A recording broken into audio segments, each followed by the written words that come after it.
Scattered lapses ஹண்டர்ஸ்ங்கிற ஒரு பிரபலமான hacker group இருக்காங்க. இந்த பயப்புள்ளைகளோட வேலை என்ன தெரியுமா?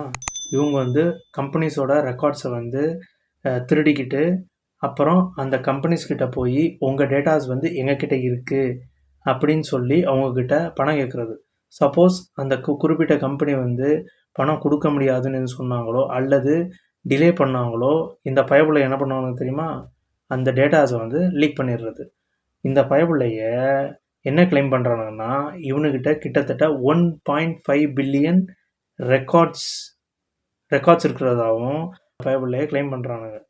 இப்போ இந்த பயப்புள்ளைய ரீசெண்டாக என்ன பண்ணியிருக்கானுங்கன்னா அக்டோபர் 12 அன்னைக்கு குவாண்டாஸுங்கிற ஒரு பெரிய ஏர்லைன் கம்பெனி இருக்குது ஆஸ்திரேலியாவில்.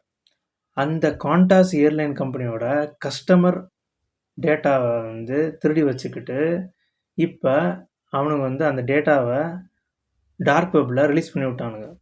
ஆனால் குவாண்டாஸ் ஏர்லைன் கம்பெனி தரப்புலேருந்து என்ன சொல்லப்படுதுன்னா, அவங்க வந்து லீக் பண்ணது வந்து பர்சனல் இன்ஃபர்மேஷன் தான்.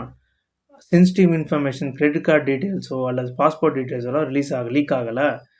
பேசிக் இன்ஃபர்மேஷன், நேமு, அட்ரஸ்ஸு அது மாதிரி தான் ரிலீஸ் பண்ணதாக வந்து குவாண்டாஸ் தரப்புலேருந்து சொல்லப்படுது. என்ன ஆகுதுன்னு பார்ப்போம்.